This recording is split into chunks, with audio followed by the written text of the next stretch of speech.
ನೋಡ್ಬೋದು ನಟ್ಸರ್ಪ ಕಂಪ್ನಿ ಔಷಧಿ ಬಳಕೆ, ಇಂಗ್ಲೀಷ್ ಮೆಡಿಸಿನ್ ಔಷಧಿ ಬಳಕೆ ಸಾಲಿಂತ್ರ ಸಾಲಿಗಿನ ವ್ಯತ್ಯಾಸ ನೋಡ್ಬೋದು. ನಮ್ಮ ಪಕ್ಕದ ಹೊಲ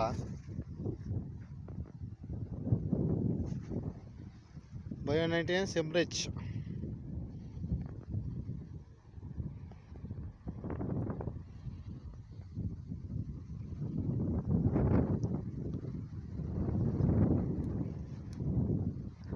ಎರಡು ಔಷಧಿಗಳ ಮಧ್ಯೆ ಅಂಗಡಿಗಳಲ್ಲಿ ಸಿಗುವ ಔಷಧಿ ತಗೊಂಡು ಇದನ್ನು ಬಳಸಿದ್ದಾರೆ. ಬಯೋ-19 ಸಿಮ್ರಿಚ್ ಹಾಗೂ ಕೀಡಿ ಎಣ್ಣೆ ಬಳಸಿ ನಾವು ಸ್ಪ್ರೇ ಮಾಡೇವಿ. ವ್ಯತ್ಯಾಸ ನೋಡ್ಬೋದು ರೈತರಲ್ಲಿ.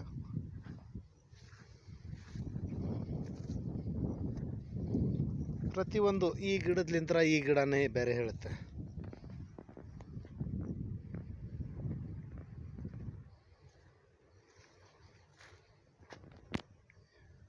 ಈ ಥರ ಇದಿರುತ್ತೆ, ಈ ಥರ ಇದಿರುತ್ತೆ.